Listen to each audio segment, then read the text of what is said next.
여러분 여기에 나오는 사람 중에 이런 걸 좀 느끼십니까? 앞에는 바리새인하고 서기관들이 주로 예수님을 어떻게 하든지 궁지에 몰아넣으려고 하고 또 예수님하고 토론해서 예수님께서 실수하게 하려고 물어보잖아요, 바리새인들이. 근데 이사야기 26장부터 28장까지는요, 바리새인과 서기관들의 이야기는 거의 사라지고요. 대신 등장하는 사람들이 누구냐 하면 누구죠? 지금 나오는 사람이 대제사장과 백성들의 장로들. 왜 이럴까? 우리가 정확히는 알 수 없지만 바리새인들과 서기관들은 예수님께 율법적으로나 아니면 유대교의 신앙에 있어서 잘못된 무엇이 있는지를 찾아내려고 하고 미워는 했으나 죽일 만큼의 어떤 것을 발견하지 못한 게 아닐까라는 생각이 들기도 하고요. 아니면 이 대제사장과 장로들이 모든 유대인들의 예수님을 미워하는 마음을 다 자기들이 이제 대신해서 예수님을 죽이는 길에 적극적으로 나섰는지는 잘 모르겠습니다만 앞으로의 모든 주제는 대제사장과 장로들이고 특별히 대제사장이 예수를 죽이는데 아주 적극적으로 나서게 됩니다. 그래서 여러분 예수님이 겟세마네 동산에서 기도하실 때 사람들이 잡으러 오잖아요. 잡으러 온 사람이 누구죠? 동네 주민들? 산에 놀러 왔던 사람들은 아닐 거고 대제사장들의 병사라고 되어 있습니다. 심지어는 대제사장의 집에 있는 종 말고라는 사람의 이름이 마태복음엔 안 나오지만 요한복음엔 나옵니다. 그리고 그 말고가 예수님의 제자 베드로가 말고를 저지하기 위해서 귀를 잘랐다. 그래서 칼로 쓰는 자는 칼로 망한다. 예수님의 말씀이 요한복음에 나오잖아요. 그래서 예수님을 잡으러 온 사람도 대제사장의 병사들입니다. 여러분 유대인에는요, 그 당시 이스라엘은요, 그 대제사장들도 병사가 있었고 로마의 총독도 병사가 있었습니다. 근데 예수님을 죽이는 자리에서 십자가의 길을 걸어간다거나 졸어간다거나 한 사람은 누구냐면 로마의 병정입니다. 그래서 잡으러 갔던 사람은 대제사장의 병사라고 돼 있고요. 그 당시에 대제사장이 누구신지 아시죠? 혹시 성경에 이제 계속 나와요. 요한복음에도 나오고 마태복음에도 앞에 한 번 언급된 것 같고요. 대제사장이 희한하게 대제사장들이라고 돼 있어요. 원래는 대제사장이 하나잖아요. 안나스하고 여기 심하게 흔들리는군요. 가야바라고 합니다. 기억나시죠? 여기에는 가야바가 지금 나옵니다. 가야바의 궁정, 그죠? 거기에서 예수께서 재판을 받죠. 예수님께서 재판을 제일 먼저 받으러 가는 곳이 가야바의 궁정이고요. 그 다음에 받으러 가는 게 어디냐면 빌라도 총독에 가는 거죠. 자, 왜 대제사장이 둘이냐? 이 두 사람이 적어도 같이 대제사장들 그러면 친하겠죠. 어떤 관계일까요? 찍어보시죠. 상생관계 이런 그보다 좀 더 가까운 관계. 가야바가요 안나스의 사위입니다. 그렇죠. 그래서 둘이 이 가야바가 공식적으로는 AD 18년에서 36년까지 대제사장을 했지만 실은 훨씬 더 큰 권력과 또 오랜 시간 동안 유대 땅에서 대제사장 노릇하면서 이렇게 보시면 돼요. 예수께서 성전에 가서 다 엎으시고 하신 모든 것들은 어쩌면 이 두 사람이 성전 안에서 잘못한 모든 일들에 대한 책망을 하신 게 예수님이라고 생각하시면 될 정도예요.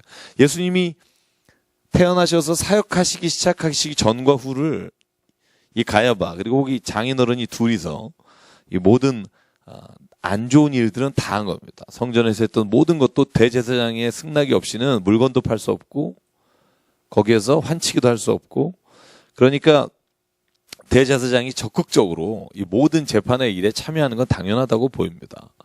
그래서 오늘 본문에 보면 대제사장의 관정에 모여서 짜잖아요. 이 대제사장의 관정이 아마 가야바일 겁니다. 그 당시. 뭘 짜느냐 하면 예수를 어떻게 하면 죽일까 하는 걸 짜는 겁니다. 그래서 이건 앞에 5절까지는 어떻게 보면 복선을 깔고요. 그 뒤에 이야기는 예수님이 죽음으로 가는 길에 일어났던 일들을 이제 다시 기록합니다. 첫 번째 사건이 뭐죠? 오늘 6절부터 나오는 이야기는 다 읽어오셨죠? 그런 줄 알고 있어요. 네. 뭐죠? 향유 부은 여인 이야기입니다.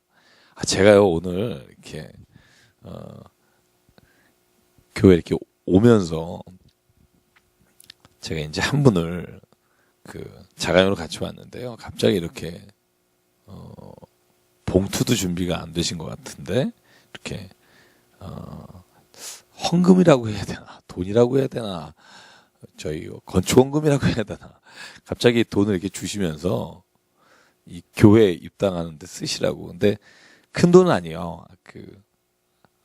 이제 겨우 이제 학생 벗으시고 아직도 박사과정이 있는데, 그래서 이게 뭐냐 그랬더니 제가 이제 울컥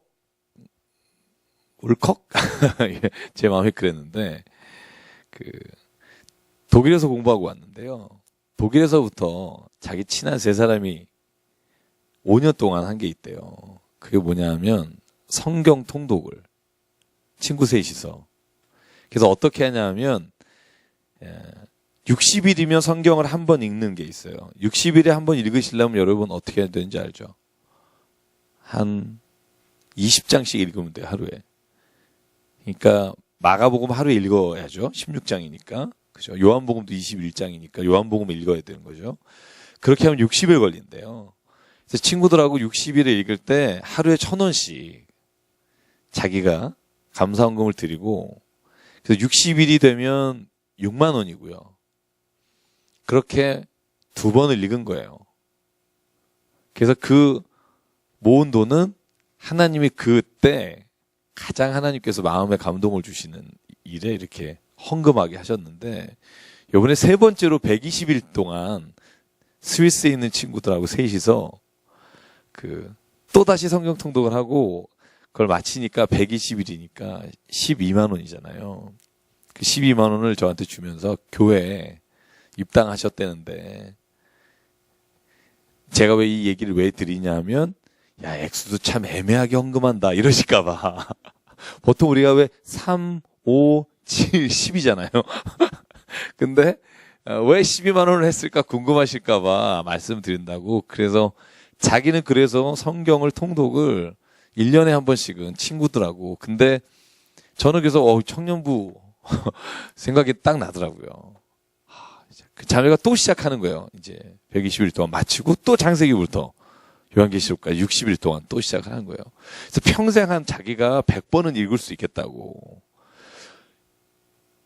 그래서 제가 그 말 듣고, 야, 참 이거 받으면서 이게 헌금도 그렇지만 그 마음이 참 얼마나 이 목회자보다 더 귀한 마음을 가지고 있는 걸 보면서, 야, 저희도 이렇게 하고 있을 거다 확신하고 있지만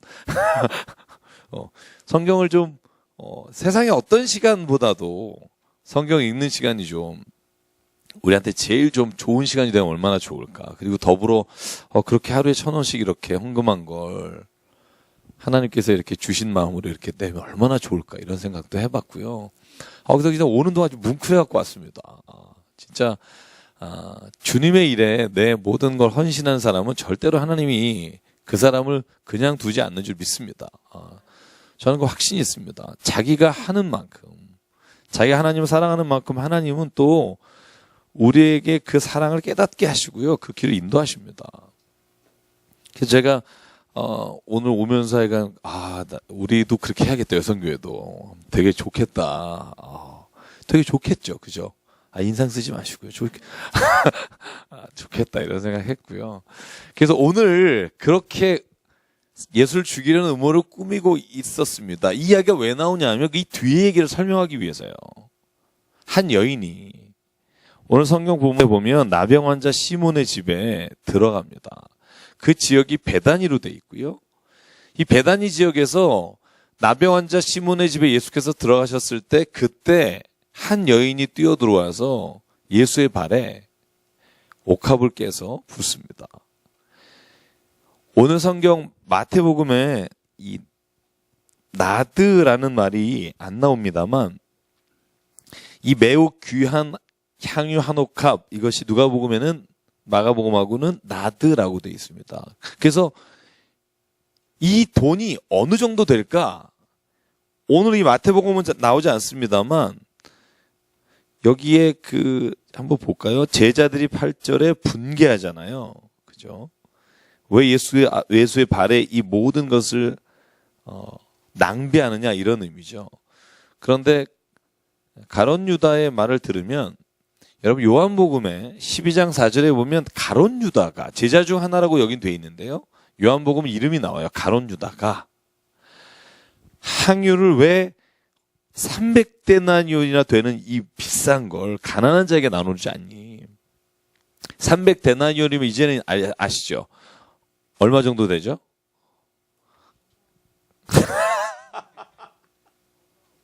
어마어마한 돈. 굉장하시다.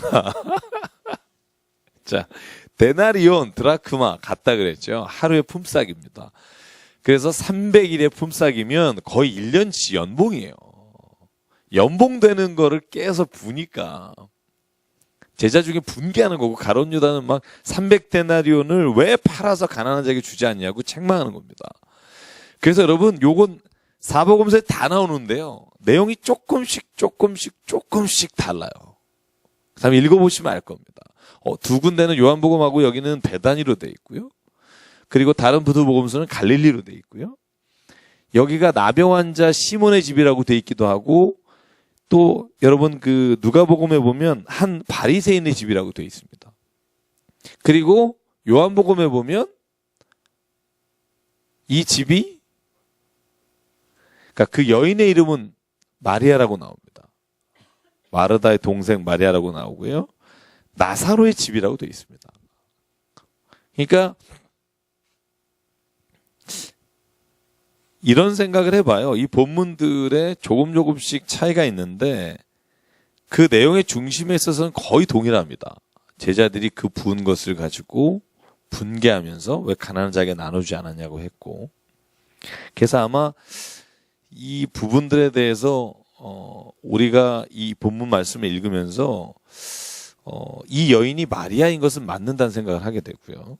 그리고 그것이 갈릴리 지역의 베다니였을 거라고 생각을 하고요. 여기 지금 나병 환자 시몬의 집과 그리고 베다니의 나사로의 집은 그렇게 멀지 않은 곳입니다. 그래서 아마 이 지역이나 집의 이름에 대해서 이 부분은 어떻게 해석하냐가 조금씩 다릅니다만, 어떤 사람은 이 일이 한 번 있었던 일 아니라라고 말하지만 저는 이건 한 번 있었던 일이라고 생각합니다. 왜냐하면 예수의 장례를 준비한 일이기 때문에. 그래서 어쨌든 우리가 복음서, 오늘 또 마태복음 읽다 보면 그런 거 있어요. 마태복음에는 대제사장의 종 말고의 귀를 자른 사람의 이름이 안 나와요. 요한복음에는 베드로라고 나와요. 어느 주석사는 이렇게 써 있습니다. 베드로라는 이름이 마태복음에는요, 아직 유대인들 중에 예수를 잡아 죽인 사람들이 살아있을 때 쓰였잖아요. AD 70년경이니까. 요한복음은 AD 100년경입니다. 90년에서 100년. 그래서 요한복음에는 베드로의 이름을 기록해도 베드로의 어떤 일이나 주변의 사람들에게 피해가 크지 않았을 것이기 때문에 요한은 이름을 기록했을 거다라고 쓰고 있는 사람이 있는 걸 보면, 성경을 기록할 당시에 그것을 읽는 사람도 있잖아요.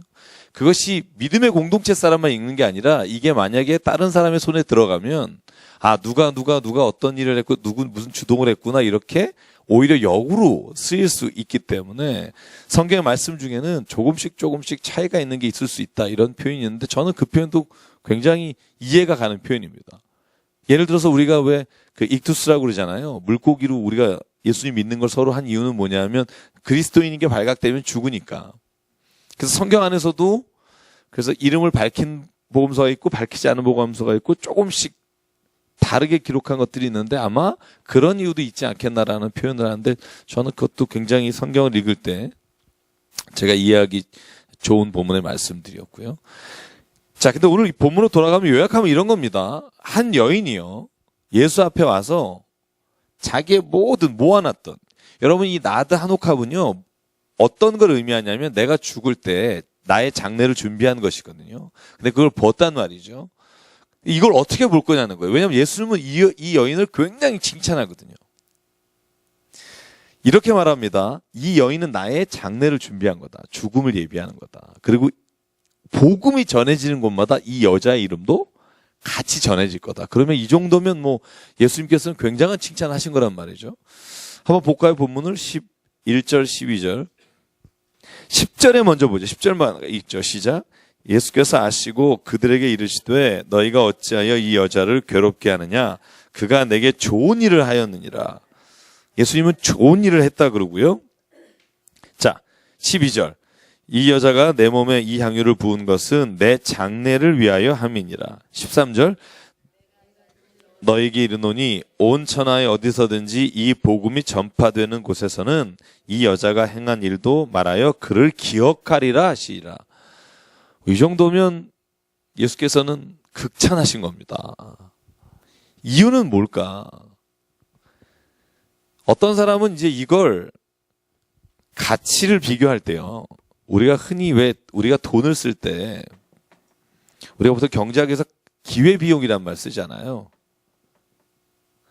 내가 만약에 100이라는 걸 투자했을 때 100이라는 걸 투자해서 더 많은 것을 내가 얻어낼 수 있는 것을 보면서 투자하는 걸 기회비용이라 그러는데, 우리가 어떤 일에 마찬가지잖아요. 우리가 더 가치 있는 일에 돈을 쓰고 싶잖아요. 그런데 오늘 제자들은 어떻게 보는 거냐면 예수께서 십자가에 죽으시고 하나님으로 이 땅에 오셔서 구원의 사역을 감당하는 그 일과 가난한 사람을 도와주는 일을 1대1로 비교하는 거예요. 그러니까 예를 들면 가난한 사람들의 300을 돕는 게, 아니 예수에게 300을 드리는 것보다 더 크지 않냐라는 가치를 따지지만, 예수께서는요 평소에는 가난한 자와 병든 자와 그죠, 자기를 찾아온 모든 사람들과 함께 하셨잖아요.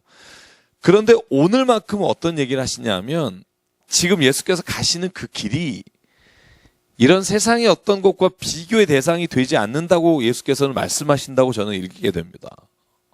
그러니까 이거하고 이거하고 비교할 만한 일들이 아니라, 이 일은 하나님이 나를 이 땅에 보내셔서 나에게 유일하게 하나님이 이루실 그 일, 그죠?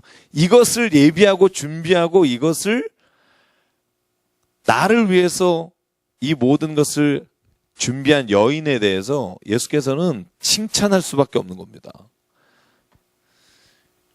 여러분, 만약에요, 제가 이 세상을 떠날 때, 뭐 언제인지 모르겠습니다만, 내가 세상에 살면서 정말 이렇게 뭐랄까요, 내가 더 가질 수 있는데 뭐 누군가를 돕고 그저 그렇게 살다가, 예를 들면 나에게 어떤 그 죽음의 직전에 내가 이제 죽을 걸 알고 두렵고 힘들 때, 이 세상적인 가치와 비교하는 게 아니라 나 한 사람을 위해서, 그 죽음을 위해서 준비해주고 찾아온 사람이 있다면, 그걸 위해서 나를 정말 마음속 깊은 곳에서 나를 애도하는 사람이 있다면, 여러분 그 사람을 잊을 수 있을까? 그죠? 예수께서 뭐라고 말해요? 제가 아까 안 읽은 절이 하나 있어요. 그게 뭐냐면 11절이에요. 자, 11절을 이제 한번 읽어볼게요. 시작. 가난한 자들은 항상 너희와 함께 있거니와 나는 항상 함께 있지 아니하니라. 그러니까 예수님은 가룟 유다나 제자들이 그렇게 말하는 것 자체를 잘못됐다고 말하는 건 아니고요. 야, 그 사람들은 정말 항상 너희 곁에 있을 것이고 너희가 앞으로 이 일을 할 수 있는 기회가 너무나 많지만, 나는 오늘 이 저녁이 지나면 다시는 너희들과 함께 하지 못한다. 그러니까 예수님이 역으로 말하는 거예요. 너희들은 내가 지금 죽으러 가는 그 길을 모르고 있다는 얘기예요. 제자들은 지금 예수님이 가는 길이 뭔지를 전혀 감 못 잡고 있고, 오히려 여인이 그 길을 알고 와서 예비하고 있는 겁니다. 예수님이 왜 이게 답답할까? 제자들에게는 3번이나 얘기했잖아요. 내가 이제 인자가 고난을 당하고 고초를 당한 다음에 십자가에 죽게 될 것이다. 근데 제자들은 그걸 일로 듣고 일로 내버렸잖아요. 왜냐하면 그러고 난 다음에 말하기를 나를 오른쪽에 세워달라, 왼쪽에 세워달라. 그죠? 그런 얘기들 하는 거 보면 예수님의 제자들은 예수님이 지금 가는 길에 대해서 전혀 무지하고, 이 여인은 예수님의 그 가는 죽음의 길에 대해서 자기가 이걸 꼭 예비하려고 하는 마음이 있는 겁니다. 그러니까 예수께서는 그걸 보시고 기특하게 생각하십니다. 다른 복음서에는 이런 말씀이 있어요. 이 여인의 한 일에 대해서 너희는 내가 들어올 때 발도 씻겨주지 않았는데, 그죠? 요한복음에 이런 말이 있습니다. 누가복음에도. 그러니까 너희는 내가 들어올 때 발도 닦아주지 않았는데 이 여인은 눈물로 내 발을 닦았다. 향유로도 닦았지만 눈물로도 닦았다. 실제로 그러니까 이 여인이 그렇게 우는 걸 보면서 예수가 또 이런 말을 합니다. 우리 마태복음에는 지금 나와 있지 않지만 너희들 그거 아니, 더 많은 탕감을 받은 사람이 더 고마워하는 것이다. 이 여인이 그래서 본문에는 우리는 이렇게 말하기도 합니다. 창녀였던 여인이 마리아였을 것이다. 그 여인이 예수께 와서 자기에 있는 그 향유를 부었을 것이다. 그렇게 말하는 이유가 거기에 있는 겁니다. 그러니까 예수님은 이걸 1대1 가치로 비교하지 않고요. 인생에 있어서 마지막 순간에 자기의 구원의 기쁨을, 정말 예수님의 죽음을 예비하는 이 여인을 칭찬하게 되는 겁니다.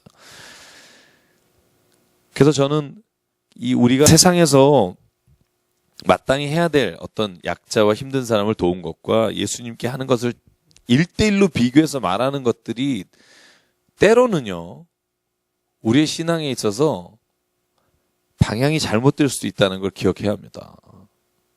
그러니까 우리가 하나님과 예수님, 하나님을 섬기는 것과 세상에 많은 사람들을 예수의 이름으로 사랑하는 것, 이 두 개가 실은요, 우리 안에서 신앙적으로 잘 조화가 돼야 합니다.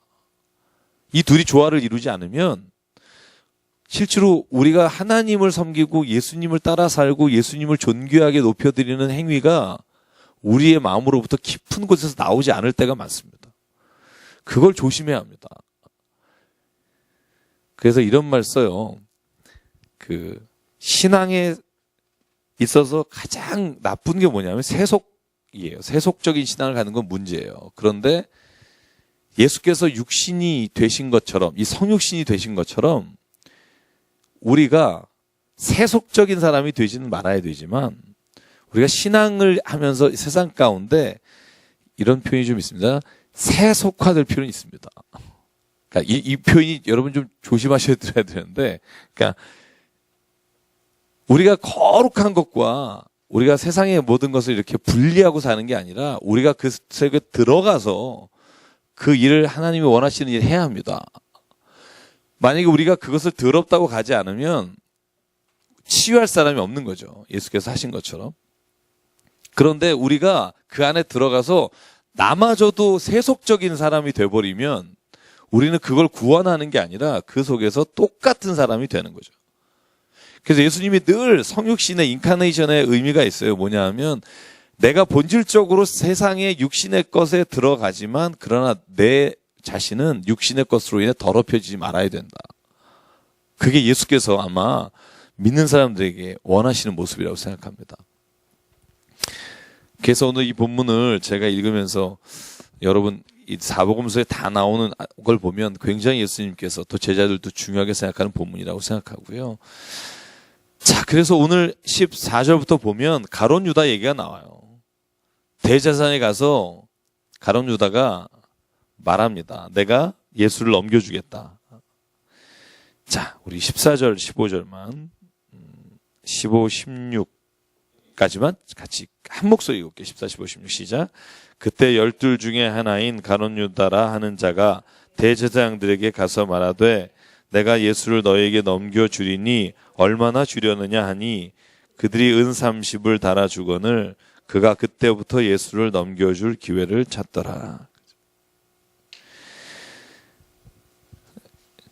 가룟 유다가 왜 예수님을 넘겨줬을까? 여러분 왜 넘겨줬다고 생각하세요? 여러 가지 이유가 있을 겁니다. 혹시 여러분 생각 사탄이 들어가서. 네.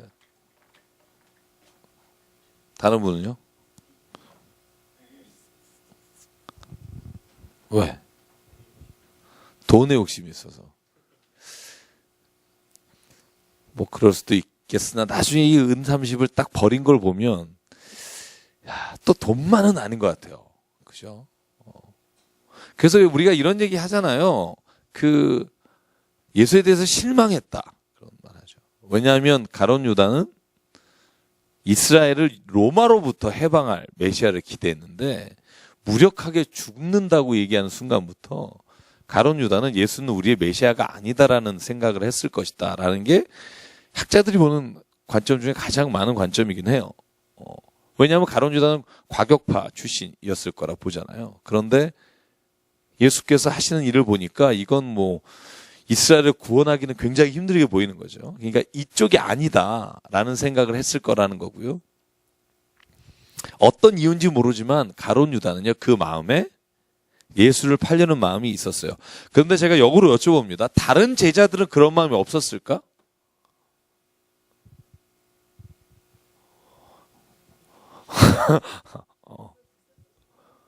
저는 있었을 거라고 봐요.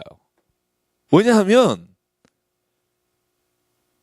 여러분 이런 거 있잖아요. 굉장히 예수께서 여기 있는 중에 나를 팔 거다 그러면 예수님 왜 그런 말을 하세요? 이게 정상적이잖아요. 근데 다 제자들이 뭐라고 말하는 줄 아시죠? 나는 아니죠. 이렇게 물어요. 그죠? 뜨끔한 거죠. 제가 볼 땐 왜 그런 얘기를 하세요? 힘드시게.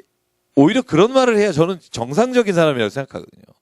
그때 막 나는 아니죠라고 대들면서 나는 죽어도 아닙니다라고 베드로가 오버하는 거 보면 제가 제자들의 마음 속에는요, 예수님에 대한 의심의 그 마음이 있지 않았을까? 그걸 어떻게 알 수 있을까?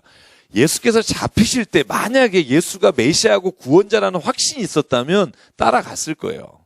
제가 보는 견지는 그래요.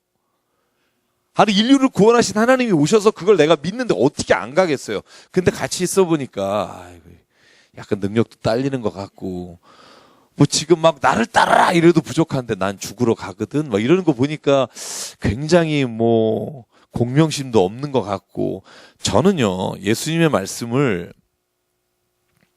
읽어보면 제자들의 마음속에도 예수님을 팔려는 마음이 분명히 있었을 것 같아요. 왜냐하면 오늘 24절 한번 읽어보실래요? 같이 읽을게요. 시작. 인자는 자기에 대하여 기록된 대로 가거니와 인자를 파는 그 사람에게는 화가 있으리로다. 그 사람은 차라리 태어나지 아니하였더라면 제게 좋을 뻔하였느니라. 아멘. 이거 아멘 하니까 이상하죠? 그죠?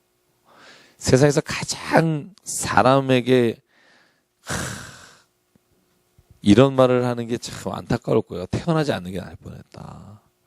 그래서 우리 생일날 불러주는 축하송 있잖아요. 왜 태어나? 예수님이 오늘 한 말이 저는요, 굉장히 우리가 그 가룟 유다가 사탄이 그 마음에 들어왔다. 가룟 유다가 한 게 아니라 사탄이 했다. 혹은 어차피 예수께서 십자가에 죽은데 그 구원에 일조했다. 심지어는 그래서 가룟 유다도 하나님께 쓰임 받았다 말하는 사람도 있어요. 근데 24절을 읽어보면 저는 예수께서 거기에 대한 대답을 주신다고 생각해요. 인자는 기록된 대로 자기의 십자가의 길을 걸어간다. 그럼 무슨 말이에요? 십자가의 길을 걸어갈 때 그를 파는 자가 있고 십자가에 다는 자가 있잖아요. 그 길은 정해진 길입니다. 그런데 오늘 뭐라고 말씀합니까? 인자를 파는 사람에게는 화가 있다. 다시 말하면 하나님의 섭리의 길, 이 길이 하나님의 구원을 통해 이루실 일입니다. 그리고 누군가는 그 일을 할 겁니다. 그런데 모든 제자들의 마음속에 그런 유혹이 있었을 겁니다. 그런데 그것을 죄의 기회로 삼은 사람이 가룟 유다입니다. 그래서 그는 화를 당합니다. 여러분, 구원이라는 말은요, 하나님께서 심판한다는 말과 동일한 의미잖아요. 심판이 동전의 다른 면은 우리가 구원받아 기쁜 거고, 심판의 다른 면은 누군가는 그 심판으로 의해서 영원히 저주받을 곳으로 간다는 거잖아요.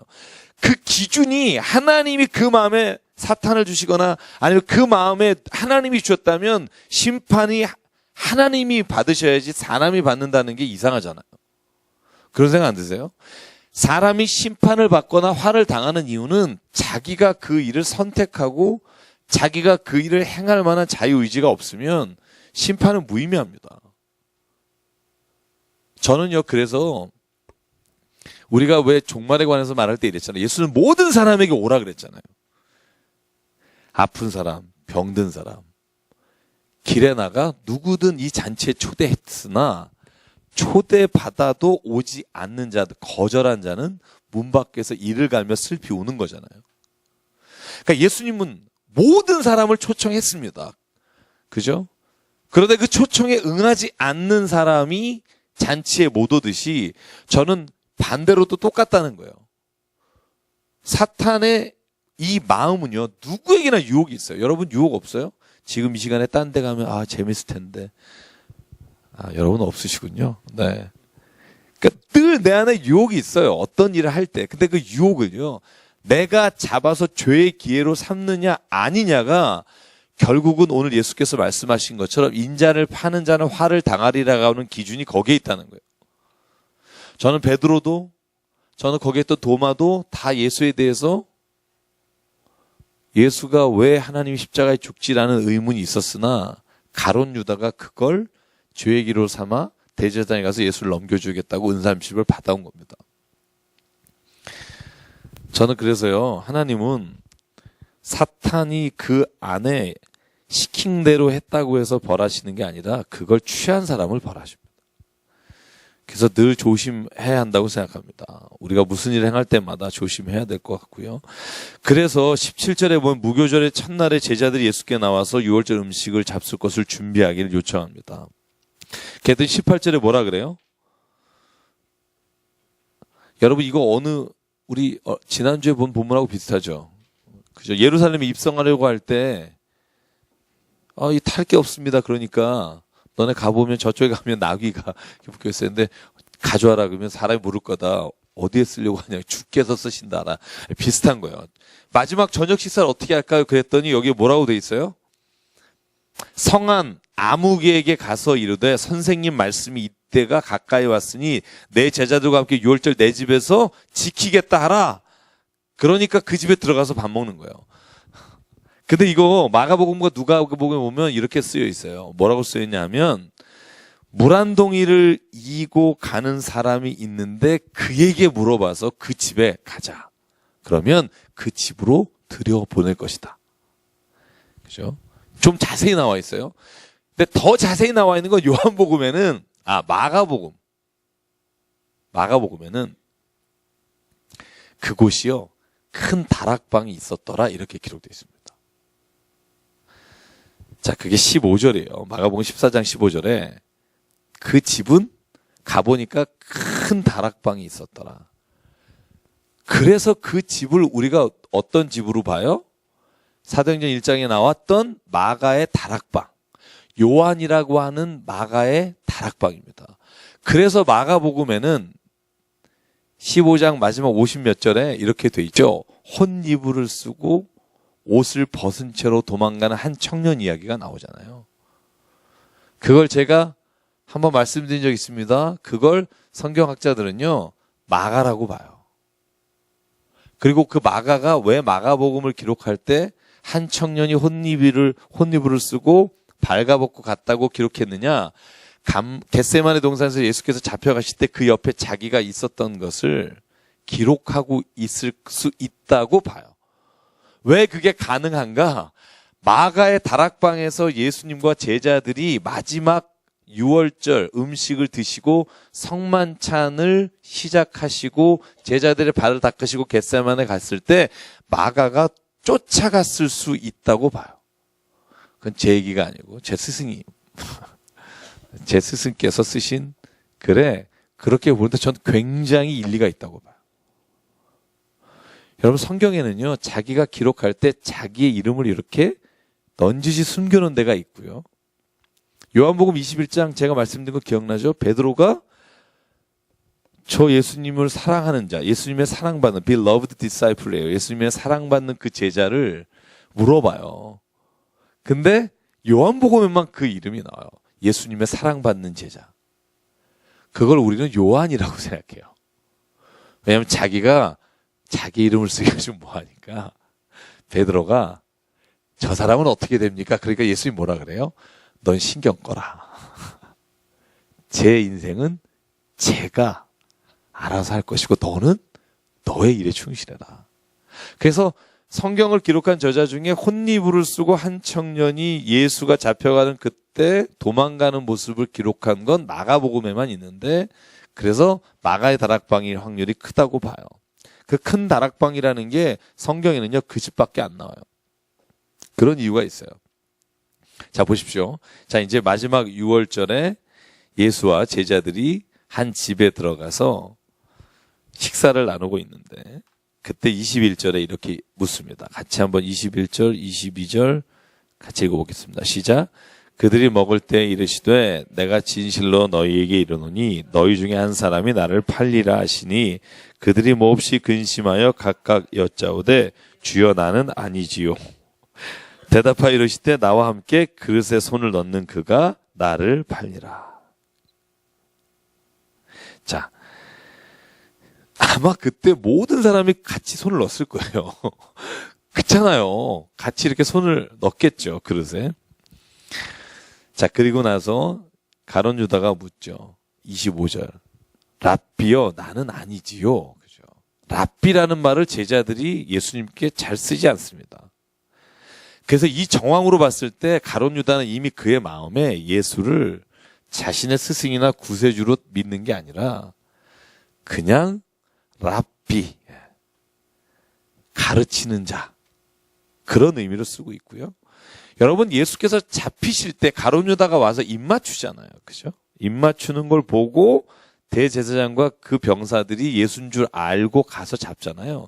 그때 뭐라고 가룟 유다가 예수님 부르시는지 기억하세요? 랍비요. 그렇게 평안하냐? 이렇게 묻습니다. 그죠? 그래서 이 질문에 이미 예수께 묻는 이 말에 랍비여 나는 아니죠. 그러니까 예수님이 뭐라 그래요? 네가 말했다. 재밌는 표현이에요. 네가 말했다가 또 어디 나오죠? 대제사장이 묻잖아요. 총독도 마찬가지로 묻어요. 네가 하나님 아들 유대인의 왕이냐? 네가 말했다. 이 표현 재밌어요. 그렇다 아니다도 아니고 네가 이미 그렇게 생각하고 묻지 않니? 이거예요. 넌 이미 그렇게 확신하고 얘기하잖아. 그죠? 그런 말입니다. 그러니까 이걸 긍정으로 볼 수도 있고 부정으로도 볼 수 있어요. 문맥상 보면. 근데 오늘 예수님이 말합니다. 네가 말했다. 저는 이 정황을 봤을 때 예수님이 랍비여 나는 아니죠 라는 건 유다만 유독 이렇게 말해요. 다른 제자들은 나는 아니지요 라고 말할 때 뭐라고 붙어요? 22절에 보면 이게 정상적이에요. 뭐라고 불러요 예수를? 주여. 그죠? 주여. 주여. Curious. 주님. 근데 가룟 유다만 랍비여 이렇게 부릅니다. 그리고 나서 성만찬을 거행합니다. 자, 26절, 27절, 28절, 29절. 고린도전서의 11장에 나오는 말씀과 이 성만찬에 관한 이야기는 겹칩니다. 자, 그래서 성만찬을 함께 거행합니다. 여러분 성만찬은요. 여러분 제가 저번에 한번 성만찬에 대해서 쭉 설명드린 적이 있습니다만 저는 캐톨릭이나 아니면 일부 사람들이 화채설이라고 하잖아요. 화채설.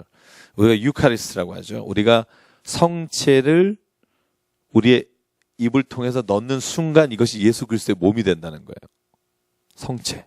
거룩한 예수의 몸이 되시는 겁니다. 그러니까 화채설입니다. 몸이 됐다. 화채. 될 화자에다가 몸체자를 쓰는데요. 잘 생각해 보세요.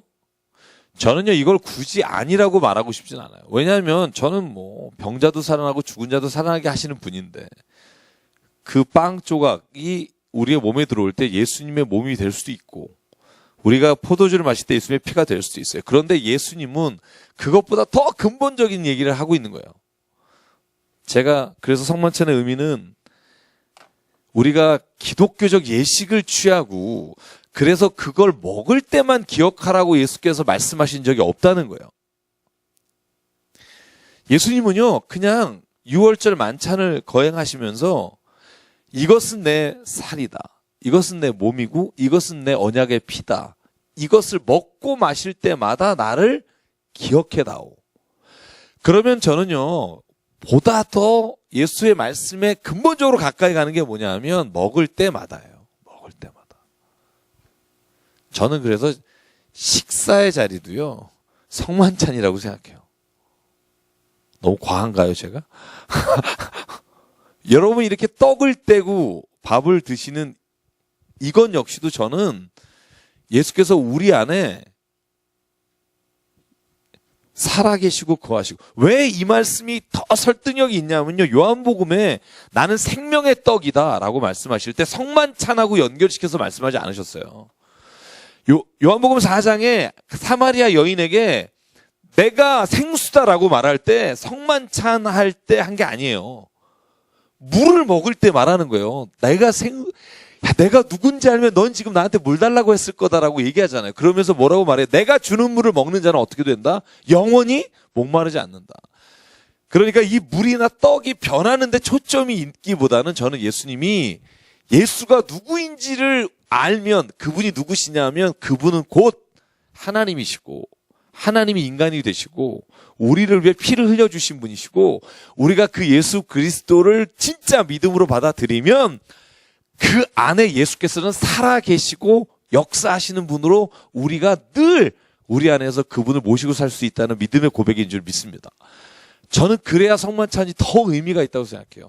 그것을 상징적으로 심볼릭하게 우리가 모여서 함께 먹으면서 그 몸과 피를 예수님의 것이라고 고백하는 것이지, 진짜 성만찬은요,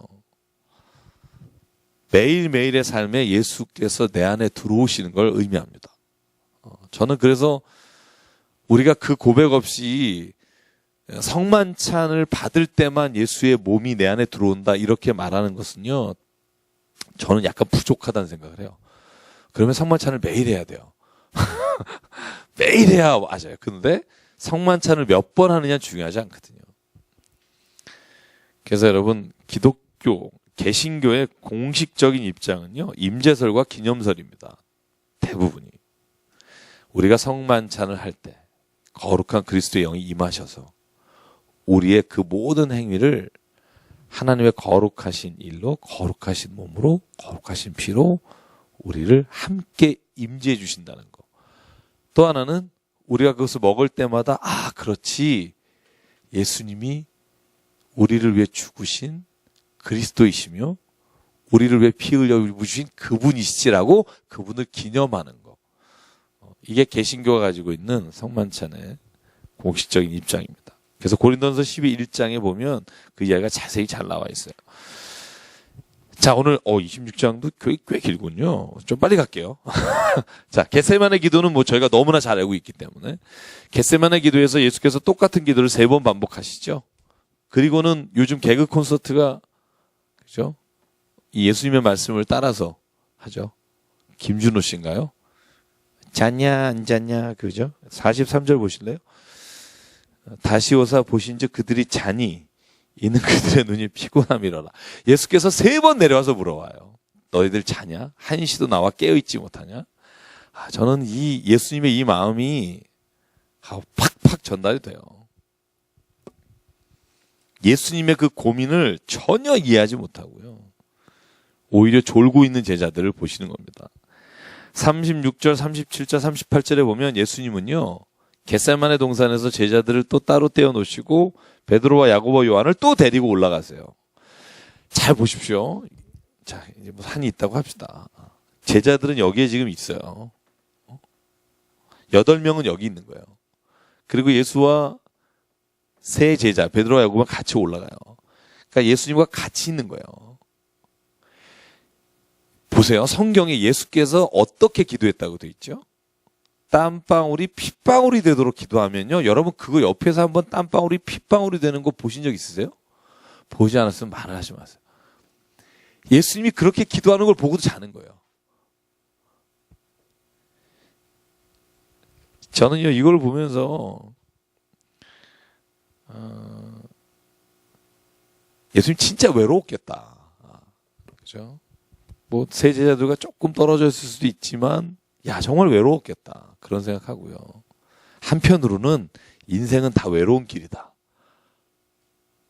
우리가 서로 얘기를 하고 공감은 얻지만, 인생은 결국 자기가 혼자 결정하고 선택하고 걸어가야 할 고독한 길이다. 우리가 신앙 공동체 안에서 위로를 받지만 그것도 한계가 있고요. 결국 인생은요, 자기가 마지막 순간에 나와 하나님하고 1대1로 서게 되는 게 신앙이라고 저는 생각해요. 자꾸 사람들에게 위로받으러 다니고 혹은 사람들에게 받는 위로가 나에게 막 커질 때 그때 오히려 조심해야 돼요. 왜냐하면 그건 이렇게 말하면 정말 죄송합니다만 진정한 위로와 평화가 아니고요. 진짜 내가 위로받을 수 있는 분은요, 결국은 내가 하나님 앞에 혼자 섰을 때라고 생각해요. 그 시간이 없는 사람은요, 절대로 사람의 말에 의해서 위로받다가 사람의 말에 의해서 상처받습니다. 그래서 진짜 무쏘의 뿔처럼 혼자 가라. 그런 소설이 있듯이 저는요, 인생은요, 하나님 앞에 공동체로 우리가 살아가지만 결국 혼자 해야 됩니다. 그걸 거친 사람이 인생에 있어서 저는 하나님도 진짜 진실되게 만난다고 생각해요. 저는 보십시오. 이제 한번 볼까요? 39절 그 기도의 내용만 한번 볼게요. 같이 읽죠. 시작. 조금 나가서 얼굴을 땅에 대시고 엎드러 기도하여 이르시되 내 아버지여 만일 할만하시거든 이 잔을 내게서 지나가게 하옵소서. 그러나 나의 원대로 마시옵고 아버지의 원대로 하시옵소서 하시고, 베드로에게 말하죠. 한시도 나와 함께 깨어있지 못하느냐. 인간은 의존적 인간입니다. 그러나 be strong, 강해져야 합니다. 내가 스스로 하나님 안에서 강해지지 않으면 누구도 나를 도울 수 없습니다. 굉장히 공감하시는 것 같은. 여러분 이런 기도 해본 적 있잖아요. 하나님 제발 이 일은 나에게 안 일어났으면 좋겠습니다. 해본 적 없으세요? 근데 일어나잖아요. 그걸 누가 막아주겠어요? 그걸 누가 도울 수 있겠어요?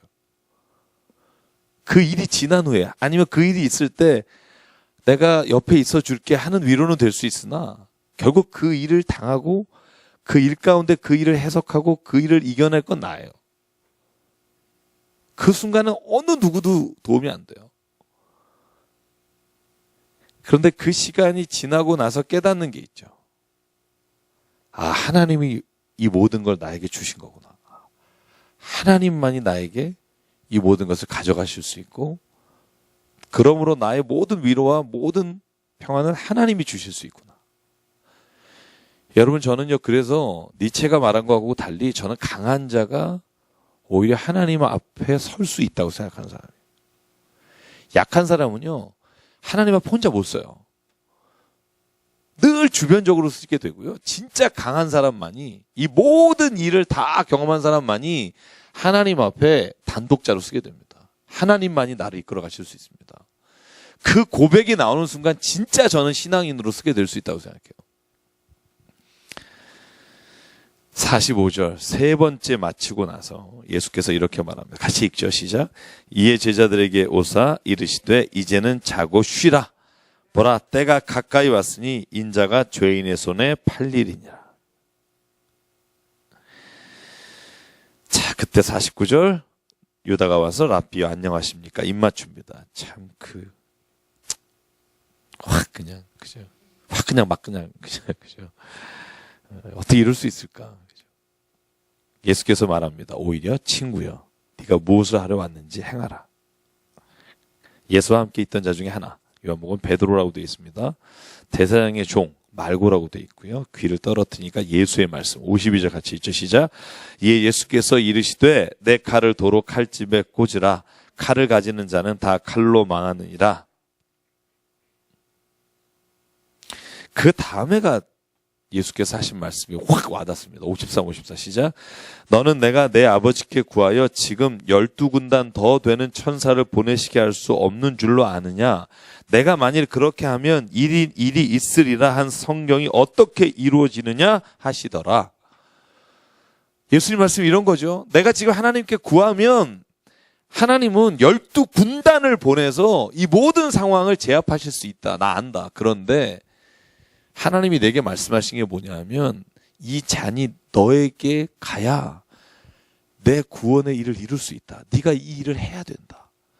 내가 하나님의 뜻이 내게 이루어지길 원하기 때문에 그 일을 안 하는 것이지, 하나님은 지금 내가 만약에 이렇게 되길 원한다 하시면 이렇게 돼야 한다고 하면 내 의지적으로 그렇게 할 수도 있다. 저는 이 말씀을 보면서 무슨 생각하냐면요. 예수님은 복종한다고 하실 때 그 복종의 의미가 우리가 아는 복종과 좀 다르다는 거예요. 우리는 그냥 뭐 주님이 하라시니까 한다. 이게 복종이라고 생각하는데 예수님이 뭐라고 생각하냐면 이 일이 이루어져야 하는데 이 일이 저 사람에게도 이루어질 수 있고 이 사람에게도 만약에 이 사람에게도 이루어질 수 있다고 했을 때 저는 예수님이 오히려 이런 기도인 것 같은 거예요. 내가 오히려 십자가를 지겠습니다라고 고백할 수 있는 사람. 저는 그런 사람을 하나님이 원하시는데 우리가 그렇게 되기 싫잖아요. 그죠? 십자가는 저 사람이 지고 영광은 내가 받고 싶잖아요. 그죠? 근데 예수님은 오늘 말하는 거예요. 내가 못해서 안 하는 게 아니라 그것이 하나님의 뜻이 아니기 때문에 내가 안 하는 거다. 그래서 때로 이렇게 생각하십시오.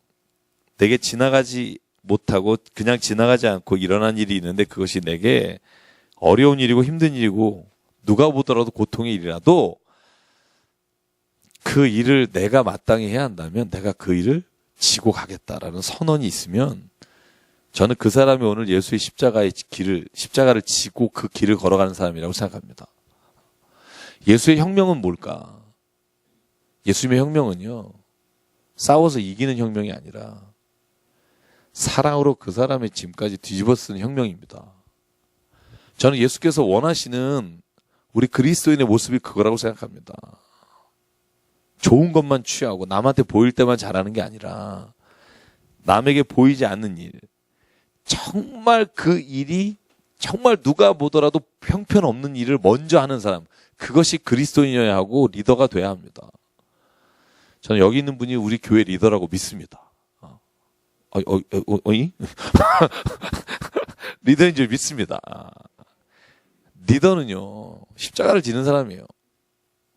좋은 것만 딱 와가지고 취하는 사람이 아니고 고통까지도 함께하는 사람. 여러분, 그런 사람을 따라갑니다. 여러분, 누굴 따라가겠어요? 그런 사람을 따라가요. 우리가 따라갈 때 그래요. 너무너무 잘 되기만 하는 사람, 여러분, 그 사람은요 별로 그렇게 따라가기보다는 부러운 대상이죠. 근데 진짜 내가 옆에 있고 따라가고 싶은 사람은 뭐냐 하면 고통까지도 감당하는 사람이에요. 그런 사람이 리더가 돼야 저는 교회나 아니면 어떤 공동체든지 하나님 앞에서 아름다운 공동체가 될 수 있다고 믿고요.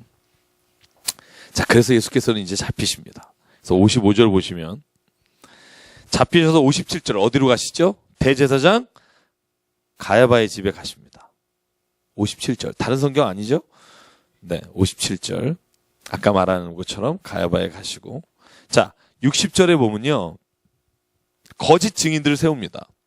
왜냐하면 유대인의 재판에는, 그죠? 증거가 필요한 게 아니라 증인이 필요한 재판이니까. 그래서 어떤 거짓말을 해요? 이 사람이 거짓말이라기보다는 몰아가는 거죠. 코너로. 성전을 헐고 사흘 동안 지을 수 있다고 했다. 그러니까 대제사장이 예수께 묻죠. 왜 아무 대답도 없느냐? 사람들이 너에 대해서 이런 모함을 한다면 거기에 대해서 대꾸를 해라. 그리고 63절 같이 읽죠. 시작.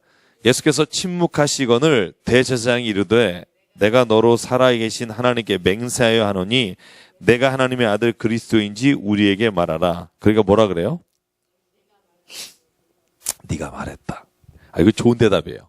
저도 누가 나한테 물어보면 이렇게 얘기하려고요. 정말 그렇게 하신 거예요? 네가 말했다. 되게 화나겠다. 생각해보니까. 그리고는 한마디 더 합니다. 이후에 인자가 권능의 우편에 앉아 있는 것과 하늘 구름을 타고 오는 걸 너희가 볼 것이다. 그때 65절 대제사장이 옷을 찢습니다. 신성 모독하는 말이다. 왜냐하면 이건 그리스도 메시아가 하는 일인데 한낱 예수가 이런 일을 한다고 옷을 찢는 겁니다. 그리고 이 일이 어떠냐? 66절 사형에 해당하지 않냐? 이렇게 사람들에게 동의를 구합니다. 67절 68절 보면 사람들이 예수의 얼굴에 뭘 뱉어요? 침을 뱉고 주먹으로 치고 어떤 사람은 손바닥으로 때리고 그리고는 뭐라고 물어봐요? 이 질문이 이런 거예요. 여러분 여기 보시죠. 이게 뭐 너무 이렇게 걱정하게 생각하지 말고요. 자, 침 뱉고요. 손바닥으로 치고요. 그리고 주먹으로 칩니다. 여러 명이 한꺼번에. 그리고 이렇게 묻잖아요. 누가 때렸게? 이거예요. 역시 집사님 자세히 읽으셨군요. 누가 때렸게 물어본 거예요. 네가 선지자라며. 이것도 못 맞히냐? 이 모습을 보면 예수님은 당할 수 있는 모욕의 거의 끝을 보신 겁니다. 이따가 나중에 십자가 밑에서 마가복음의 기록에 의하면 오전 6시부터 십자가에 달리셨다고 돼 있고요. 오전 9시에 천정 휘장, 그죠? 성전의 휘장이 찢어지면서 막 이렇게 일어나기 전에 구름이 예표가 나타나고요. 12시가 됐을 때 그때 예수께서 돌아가세요. 그러면 성경의 기록을 보면요. 3시간 동안 십자가 위에 계셨다고 우리가 보통 말하거든요. 9시부터 12시. 근데 성경에 보면 마가복음에 의하면 6시부터 9시까지 3시간의 기록이 있어요. 그걸 그래서 학자는 어떻게 보냐면요. 이 3시간 동안 조롱과 모욕과 침뱉음과 그 일을 당하신 시간이 3시간일 거라고 봐요. 3시간. 왜 가능하냐 하면 이따가 십자가 밑에서 가기 전에 그 병사들이 예수에게 한 행위가 8가지 정도 돼요. 옷을 벗겨요. 그리고 홍포를 입혀요. 빨간색 옷이죠. 황제를 상징하는 겁니다. 그리고는 갈대를 손에 쥐어주잖아요. 그죠? 이건 뭐냐면 귤라고 하죠. 여러분 왜 우리 구약할 때 배웠죠? 에스더가 나갔을 때 귤을 주면, 그죠? 황제가 갖고 있는 걸. 그죠? 그리고는요, 침 뱉고 조롱하고요. 그래서 이 시간이 거의 3시간 동안 아마 그런 조롱과 모욕을 당하지 않았느냐. 그러니까 여러분, 메리 깁슨이 만든 영화 있잖아요. Passion of the Christ에 보면 그거 보고 막 잔인하다고 막 못 보겠다는 분 있잖아요. 혹자는 말해요. 그것보다 더 잔인했을 수도 있다. 그러니까 얼마나 외로우셨을까 그런 생각을 하게 되고요. 그래서 69절부터는 베드로의 이야기가 나오는 겁니다. 굉장히 많은 이야기가 26장에 있어요. 무슨 이야기예요? 베드로가 이방인의 띠르라고 알려져 있죠. 예수께서 잡혀가시는 걸 멀리서 지켜보는데 한 여종이 묻죠. 자, 점층법입니다. 70절과 72절과 74절. 베드로가 대답하는 게 점층적이에요. 여러분 여기에 동그라미 한번 쳐보실래요? 70절에 이 여종이 말할 때 뭐라고 말해요? 사람 앞에서 부인하며 이르되. 그죠? 자, 그랬더니 또 여종이 묻습니다. 71절에. 그때 72절에 뭐라고 돼 있어요? 또 부인하는데 앞에 뭐예요? 맹세하며 부인하죠. 그죠? 74절. 또 베드로 너도 같은 도당이다. 그러니까 뭐라고 말해요? 그가 저주하며 맹세합니다. 자, 처음에는 부인하죠. 그냥 아니다. 두 번째 맹세하며 부인하죠. 마지막 세 번째는 저주하며 맹세하며 부인합니다. 점층법입니다. 그런데 저주하며 맹세하고 부인한 그때 딱 닭이 울어요.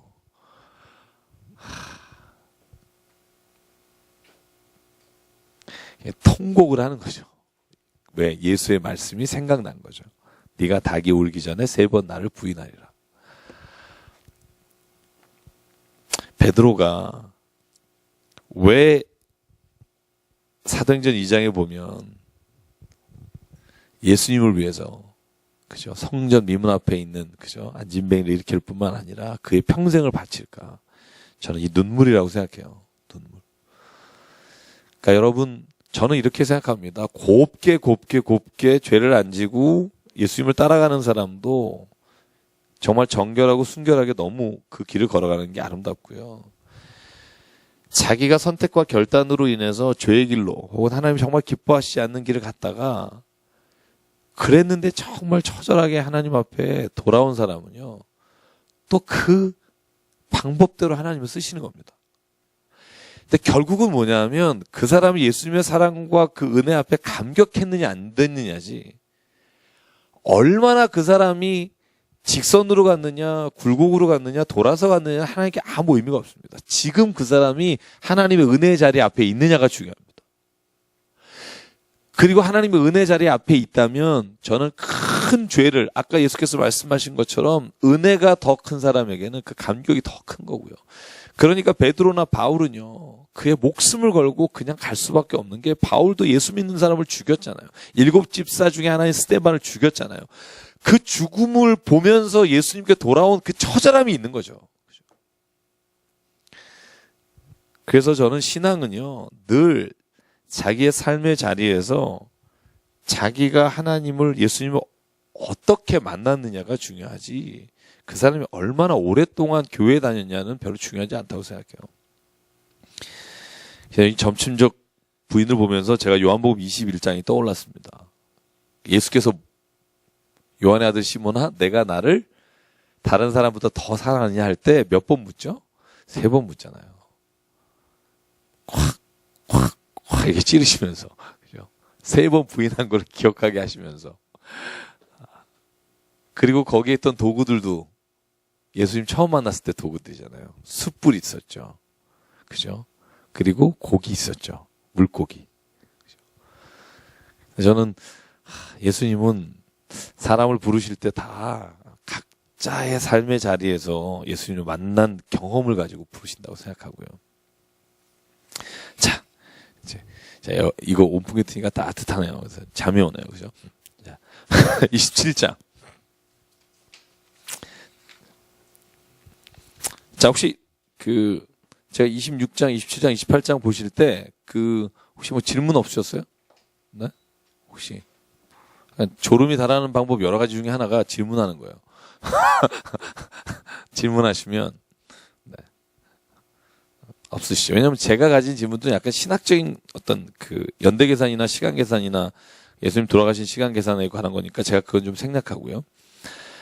자, 27장은요. 자, 이제 잘 보시죠. 여기 보면 26장은 누구에게 가요? 가야바. 그죠? 가야바에게 가서 오늘 27장은 지금 어디로 가요? 네, 빌라도에게 가는 겁니다. 왜 갈까요? 이게 중요해요. 굳이 왜 가야 되나? 이 가는 이유가 있을 겁니다. 왜 갈까? 굳이 왜 가서 막 동의를 구하고 막 빌라도는 손 닦고 막 아니랬는데 자꾸 기라 그러고 막 옆에서 막 그러잖아요. 굳이 왜 이런 일을 해야 되나? 요한복음 18장 31절 한번 찾아보실래요? 요한복음 18장 31절에 이렇게 되어 있습니다. 그렇게 가는 이유가 정확하게 있다는 거죠. 이렇게 그냥 뭐 사람들 과시하러 다니는 게 아니라 자, 요한복음 18장 31절에 빌라도가 하는 말에 대답하는데요. 이렇게 기록되어 있잖아요. 같이 읽어볼게요. 자, 시작. 빌라도가 이르되 너희가 그를 데려다가 너희 법대로 재판하라. 유대인들이 이르되 우리에게는 사람을 죽일 권한이 없나이다. 그죠? 죽이고 싶은 거예요. 그러니까 곤장 때리거나 태형해서 보내고 싶지 않고 죽이고 싶은 거예요. 근데 죽이려면 로마의 총독의 승인이 있어야 돼요. 왜냐하면 로마의 다스림을 당하는 나라이기 때문에. 그러니까 별로 데리고 가고 싶지 않아요. 그런데 끌고 가야 돼요. 예수님. 왜? 빌라도가 오케이 해야 죽일 수 있거든요. 그러니까 굳이 법정에서 지금 데려가는 겁니다. 그리고는 빌라도를 설득하는 겁니다. 자, 그럼 보실래요? 오늘 27장에 보면 자, 빌라도 총독에게 2절에 보면 넘겨줍니다. 그때 중간에 삽입된 절이 뭐죠? 가룟 유다 얘기죠. 가룟 유다가 3절, 4절, 5절 같이 읽게 시작.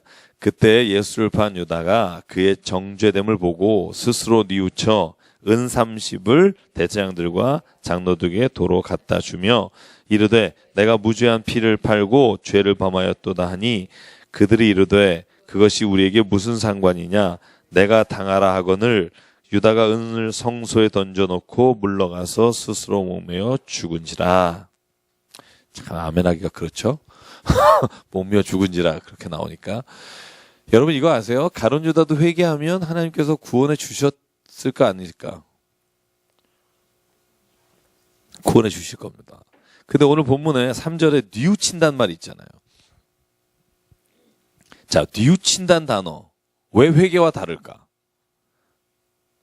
이 뉘우친다는 단어는 우리가 보통 쓰는 회개라는 단어, 메타노에인하고 달라요. 그죠? 메타노에아 혹은 메타노에인. 이 단어는 회개한다는 거, 돌이킨다는 말이고요.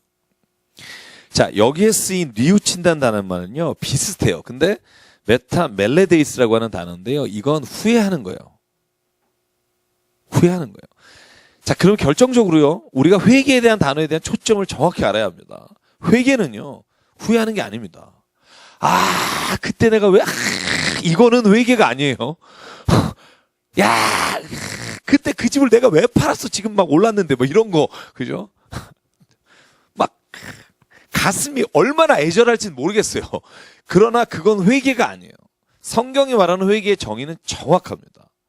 그 일을 돌이켜 그 일에서 완전히 돌아서는 겁니다. 그리고 그뿐만 아니라 이제 다시는 이런 거예요. 그것으로 인해 스스로도 정죄하지 않는 겁니다. 유다는요, 우리 스승이 저렇게 죽네? 이렇게 보면서 안타까워했을 거예요. 그리고 내가 왜 팔았지? 이러고 후회했을 거예요. 그리고는 찾아가서 네 돈 돌려받고 살려달라고 얘기했을 거예요. 근데 그것뿐이에요. 그건 회개가 아니에요. 여전히 자기의 그 죄를 자기가 용서 못하는 거예요. 여러분, 목매단다는 건요, 웬만해서 못 매달아요. 매달았다는 정도는 뭐냐면 후회하는 건데, 문제는 뭐냐면 회개하지 않고 후회하는 게 문제예요. 그래서 여러분, 사람이요, 그래 내가 그거 잘못했어. 여러분, 이거 회개 아닙니다. 성경이 말하는 회개는요, 내가 그것이 잘못됐다는 것을 인정하는 것뿐만 아니라 내가 그것은 정말 잘못된 일이었어라고 하나님 앞에 결단하고 그 일로부터 돌아서고 내가 그 일로 인해 나를 더 이상 정죄하지 않는 거예요. 왜? 나는 이제 그것으로부터 용서함 받았기 때문에. 용서함 받았기 때문에 그걸로 인해 다시 나를 자꾸 정죄하잖아요. 회개하지 못하면 그것이 또 나에게 죄를 짓는 기회가 되는 거예요. 그러니까 회개는요, 그 일을 잘못한 걸 반복하지 않는 것이고요. 반복하지 않는 것으로 끝나는 게 아니라 그 일로 인해 나의 과거의 나를 정죄하지 않는 겁니다. 그러면 하나님은요, 예수님도 그것 가지고 더 이상 내가 너를 정죄하지 않겠다고 약속해 주셨습니다. 그래서 기독교인은요, 하나님 앞에서는 뻔뻔해야 합니다. 마치 한 번도 죄진 적 없는 것처럼. 나는 존귀한 자다. 나는 보배로운 사람이다. 여러분, 이 믿음이 내게 날마다 있어야 됩니다. 내가 용서함 받았다고 하면서 죽이려. 이게 나를 계속 그러면 하나님이요, 오히려 하나님이 이렇게 말하는 거예요. 너가 나를 믿지 못하는 거다. 이건요, 그냥 쉬워요. 쉬워. 뭐가 쉽냐 하면 자녀를 생각하면 쉬워요. 자녀가 뭘 결정적으로 잘못했어요. 집안에 큰 손해를 끼쳤어요. 그리고 그가 돌아와서 괜찮아 다시 벌면 돼. 괜찮아 그러는데 사사건건 술 먹고 와서 내가 엄마 너무 잘못했잖아. 이 집안 이거 한 3년 해봐요. 이거 있잖아요. 돌아버립니다. 그렇죠? 마찬가지예요. 내가 괜찮다고 부모가 이제 일에 대해서 잊어버리겠다고 이 일을 내가 이제는 다 짊어지겠다고 했을 때 그 아들이 그걸 믿음으로 그 삶에서 돌이키는 게 중요하지. 그걸 돌아올 때마다 죄송해요라고 하면서 자책하는 모습을 부모는 보고 싶지 않아요. 그게 회개예요. 그리고 그게 용서고. 기독교 용서는 그래서요, 인간적으로 뭐를 잘못했다고 인정한 거로 자꾸 끝나려고 하는데 저는 그건 진정한 회개가 아닙니다. 그래서 어떤 사람은요, 회개하고도 다시 그 죄 짊어지고 가요. 그래서 저는 그런 사람이 너무너무 안타까워요. 그냥 잊어버리십시오. 때로는요, 인간인지라 마음속에서 그런 생각들이 떨쳐질 수는 없을 거예요. 그러나 믿음으로 이겨야 합니다. 하나님은 그 모든 걸 용서하셨습니다. 내가 그 일에서 이제는 더 이상 죄의 길로 가지 않겠습니다라고 하나님을 믿음으로 나갑니다. 그러면 절대로 하나님 그것으로 인해 우리를 판단하거나 정죄하지 않으십니다. 이 믿음이 있어야 합니다. 오늘 청년들 아침에 얘기할 때 그 게으름에 대해서 책 읽고 얘기한 기억이 나는데, 그것도 돌이켜야 합니다. 자, 그래서 9절에 보면요. 자, 이 유다가 목매달아 죽었습니다. 그리고 대제사장들이 유다가 죽고 나니까 이 돈을 겁나는 거예요. 이걸 다시 받자니 핏값으로 센 거고. 이거 유다가 목매달아 죽었으니 이 돈이, 그래서 어떤 결정을 내리죠? 이 돈으로? 그렇죠. 밭을 삽니다. 밭을 사서 나그네 묘지로 사요.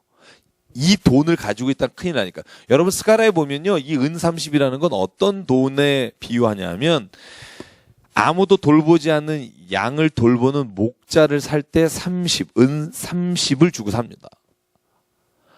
여기 토기 밭을 샀을 때 있죠. 나그네 묘지로 했을 때 이 장소를 사도행전 1장 18절 19절에 어디라고 말해요? 그 지명이 곧 아겔다마. 성경의 사도행전 1장 18절 19절 가룟 유다가 죽은 여기를 아겔다마라고 그래요. 이걸 또 예레미야에서 보면 뭐라고 나와요? 같은 지명입니다. 같은 곳을 말하는데 흰놈 골짜기라고 그래요. 흰놈 골짜기. 그곳에서 피 흘리고 죽잖아요. 그죠? 흰놈 골짜기 아겔다마. 여기 오늘 대제사장이 땅을 산 곳 있죠. 나그네 묘지로 사는 토기장이의 밭. 이것이 다 같은 곳이라고 우리가 알고 있습니다. 그렇게 알려져 있고요. 자, 예레미야 19장 1절에서 13절에 보면 흰놈 골짜기 이야기가 나오고요. 스가랴 11장 13절에 아까 제가 말씀드린 대로 사도행전 1장 18절 19절에 아겔다마 곧 피밭이라는 말 나오고요. 그래서 이 본문들을 보면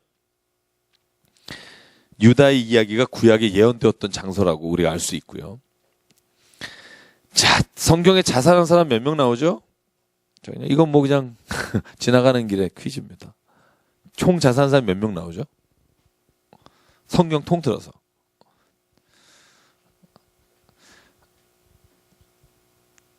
자, 이제 세보죠. 가룟 유다. 또 여러분 아는 분. 사울. 그죠? 사울은 어떻게 보면 안락사라고도 해요.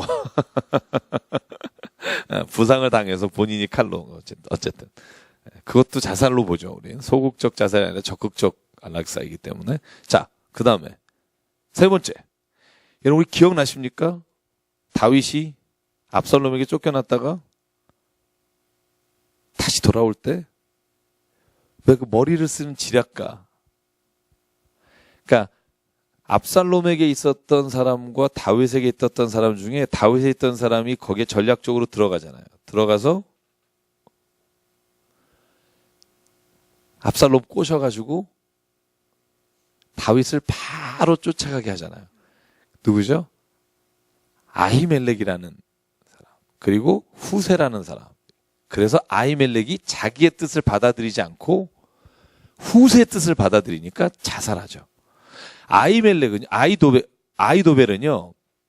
아히도벨이겠죠. 아히도벨은요. 나이가 많은 사람이에요. 나이가 많은 사람이고 그 모든 것들을 다 도와줬던 사람인데 근데 자기의 말을 받아들이지 않다 자살합니다. 또 누가 있을까요? 기억나는 사람 있으세요, 성경에? 저는 세 사람인 것 같은데요? 혹시 뭐 발견하시면 얘기해 주시고요. 네. 그래서 성경에요, 이 유구한 역사를 기록하는데 자살한 사람이 별로 없어요. 이 정도면 없는 거죠. 요즘은 뭐 하루에 55명, 30분에 한 명꼴로 자살하잖아요. 요즘은 27분이라고 하던데. 그래서 저희 교회가 한번 제가 지금 5월에 조성돈 교수라고 제 친구 목사가 뭘 하냐면요. 자살 방지 그걸 해서 교회마다 다니면서 그 교육을 해요. 그러니까 자살에 처한 사람을 어떻게 내가 얘기하고 대처할 수 있는지에 대한 얘기를 교육을 해서 그거 한번 하면 좋겠다. 그래서 할 계획 중에 있습니다. 그래서 여러분 주변에 그런 충동받는 사람들 꽤 많거든요. 그죠? 그래서 그런 걸 좀 했으면 좋겠고요. 시간이 너무 많이 갔네. 잠깐만요. 자, 그래서 빌라도는요. 오늘 본문에 보면 예수를 죽이고 싶어 하지 않습니다. 그래서 11절 이하에 쭉 보면 또 묻습니다. 네가 유대인의 왕이냐? 그랬더니 예수께서 뭐라 그래요? 네 말이 옳도다. 여기는 옳도다라고 말합니다. 네가 말했다가 아니라. 그러나 대제사장과 장로들에게 고발당할 때는 아무 말도 안 했잖아요. 그러니까 빌라도가 말합니다. 그들이 너를 쳐서 얼마나 많은 것을 증언하는지 듣지 못하느냐? 한마디도 대답하지 아니하시니 총독이 크게 놀라워하는 거죠. 그러니까 자기가 더 이상 무피권 행사하시는 겁니다. 요즘 말로 하면. 자, 머리를 싸냅니다. 명절이 되면 한 사람을 풀어주는 일이 있는데 바나바와 예수 중에 빌라도 총독은 당연히 예수를 놔주라고 생각한 것 같아요. 그래서 두 사람 중에 누굴 놔주겠느냐. 근데 재밌죠? 여러분, 예수라고 하는 바나바와 예수라고 하는 그리스도예요. 그죠? 이름이 같다고 봐요. 여러분, 바라바지만은요, 여기 보면 바라바. 이게 뜻이 뭐죠? 자, 바르아바예요, 원래. 원래 바르아바라는 뜻인데, 이 바르아바가 뭐냐면, 바가 뭐죠? 이름 앞에 붙으면, 누구누구의 아들이잖아요. 그죠? 바돌로메, 그러면 돌로메 아들, 그죠? 바아바, 그러면 진짜 웃긴 이름이에요. 바아바. 아바는 뭐예요? 아빠잖아요. 바는 뭐예요? 아들이잖아요. 아빠의 아들이에요. 원래 이름의 뜻이 헬라어로는 바아바예요. 그래서 이걸 참 뭐 비교하는 사람들은 뭐 더 재미있게 비교도 합니다만 어쨌든 바라바와 그리스도예요. 예수가 같은 공통 이름이라고 봐요. 예수라고 하는 바라바, 예수라고 하는 그리스도 중에 누구를 구해라. 참 아이러니하죠. 그죠? 그래서 우리를 바라바를 뭐라고 보냐면 혁명투사라고 봐요. 열심당원이라고도 보고 무력으로 이스라엘을 로마로부터 구원하고 싶은 사람들의 어떤 상징적인 인물이죠. 근데 이 사람을 어떻게 말하냐면 강도라고 말해요. 강도라고. 그래서 예수 옆에 행악자가 오른쪽 왼쪽에 강도라고 말하잖아요. 그러나 그 강도가 실은 혁명당원이었을 것이라고 보는 사람도 많아요. 그것도 가능한 게 뭐냐면 로마에게는 죄목이 강도죠. 그러나 유대인들에게는요. 그 사람들이 로마의 상대에서 싸우는 사람이죠. 그래서 관점이 다른 거예요. 제가 여러분에게 한번 말씀드렸잖아요. 그죠? 만적은 난을 일으켰으나 그거는 조선 사람이 볼 때 난이지. 왕조에서 볼 때나 난이지. 천민들이 볼 때는 혁명이에요. 의거고. 그죠? 관점이 다른 거예요. 그래서 실은 오른쪽에 있는 행악자와 왼쪽에 있는 행악자가 한 사람은 예수를 옹호하잖아요. 낙원에 있을 때 나를 좀 기억해달라. 한 사람은 야 저게 그리스도라며 지도 못 살리면서 이렇게 약간 저주하면서 모욕하는 말을 하잖아요. 근데 재밌죠. 성경에는 오른쪽 왼쪽이 안 나오는데 우리는 예수를 옹호한 사람이 오른쪽이라고 말하고 예수를 반대하고 모욕한 사람은 왼쪽이라고 말하죠. 성경엔 전혀 안 나와요. 왜 그럴까요? 성경에 항상 오른쪽은 양이고 왼쪽은 염소고 마지막 때 오른쪽은 구원받는 자고 왼쪽은 멸망받는 사람을 항상 오른쪽과 왼쪽을. 그래서 왜 예수께서 오른손을 들으시고 뭐 오른편에 앉으시고 이 오른편이라는 말은 상징적으로 그래서 권능과 힘이 많다는 의미와 함께 이것은 선하고 착하다는 의미도 담고 있습니다. 그래서 오른쪽. 그래서 보통 그렇게 말하는데 그래서 이 바야바도 바야바랜다. 바야바랜다 방송이었죠. 바라바는 우리가 볼 때 혁명당이었다고 보고요. 근데 잘 보세요. 군중들이 예수를 죽이고 바라바를 풀어라 이렇게 말하지만 실제로 성경은 오늘 마태복음에 뭐라고 돼 있냐면 그걸 군중들이 스스로 한 게 아니라는 거예요. 누가 시켰냐면 여기 시킨 사람이 누구죠? 대제사장과 장로들이 20절에 볼까요? 20절 같이 읽어볼게요. 시작. 대제사장들과 장로들이 무리를 권하여 바라바를 달라 하게 하고 예수를 죽이자 하게 하였더니 소리를 치면서 예수를 십자가에 못 박아라, 십자가에 못 박아라고 소리치는 겁니다. 이 대제사장의 권력이 얼마나 센지도 볼 수 있고요. 사람들은 이제 예수는 지는 애고요. 더 이상 거기에 붙어봤자 별로 도움이 될 게 없으니까 버리는 거예요. 그래서 참 세상에 제일 무서운 게 사람이에요. 그 생각을 늘 하면서 사시길 바랍니다. 자, 그래서 오늘 보면 24절에 빌라도가 아무 성과 없이 도리어 밀란이 나는 걸 보면서 무리 앞에서 손을 씻죠. 그죠?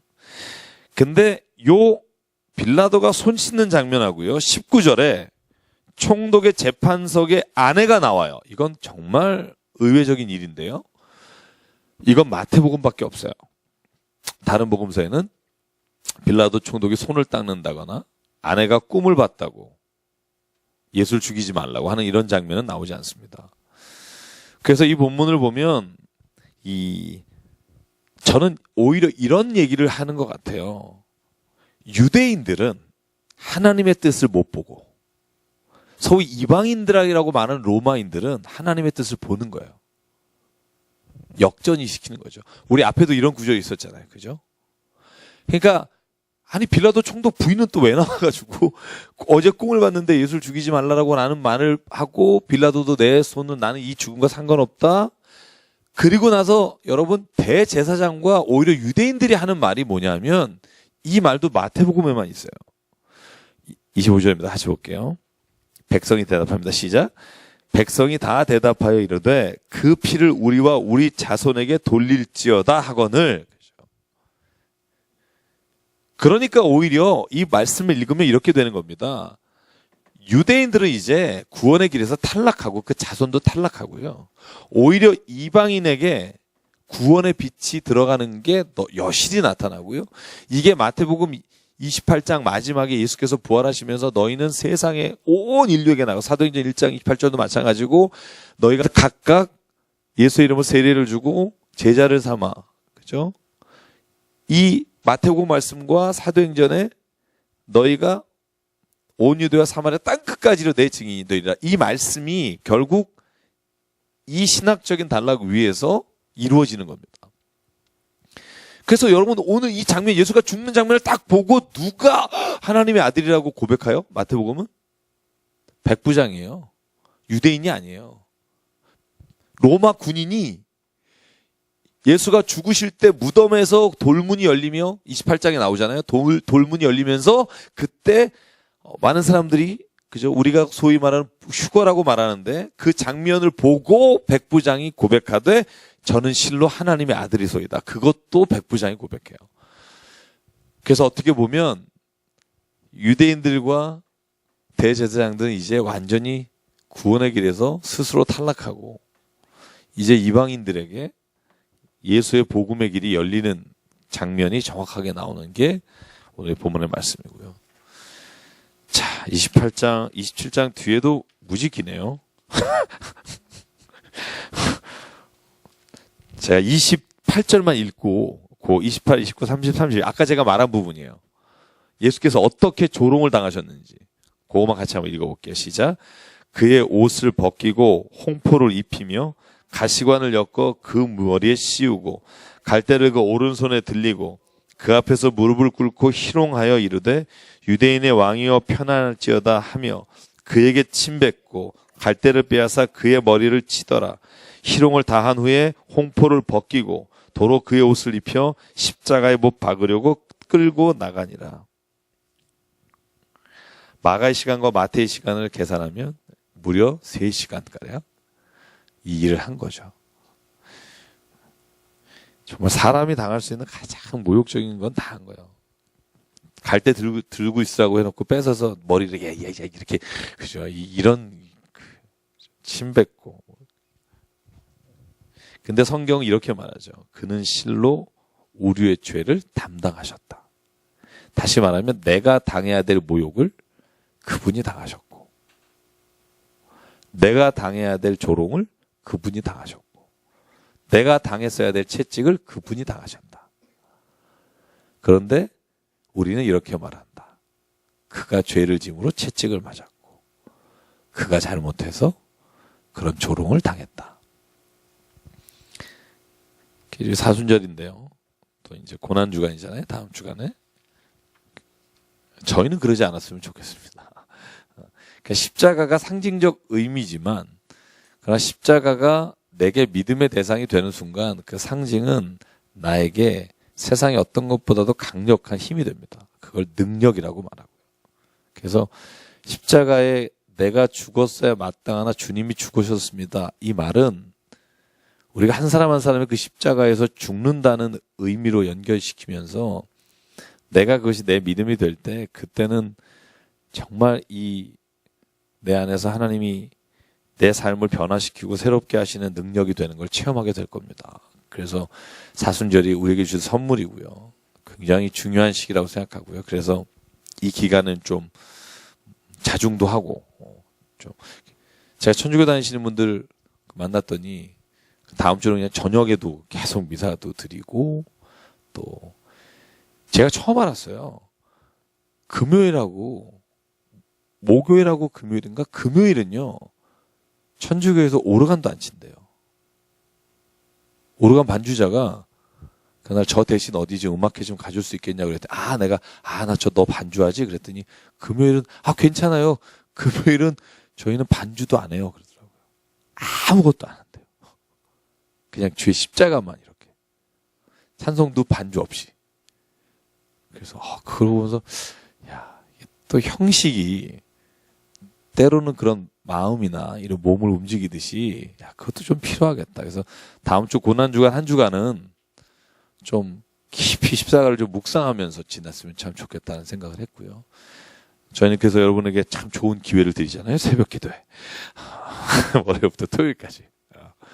새벽 기도 하시면서 정말 이제 아까 말한 메타노이아 완전히 진정한 회개 완전히 돌아서는 것 내가 끊고 싶은 거 못했던 것을 좀 돌아서는 그런 기회가 됐으면 좋겠고요. 오늘 여기서 마칠게요. 네, 9시입니다. 그래서 딱 고난주간에 끝나겠네요. 부활하시는 것까지 해서 끝나겠네요. 같이 기도하겠습니다.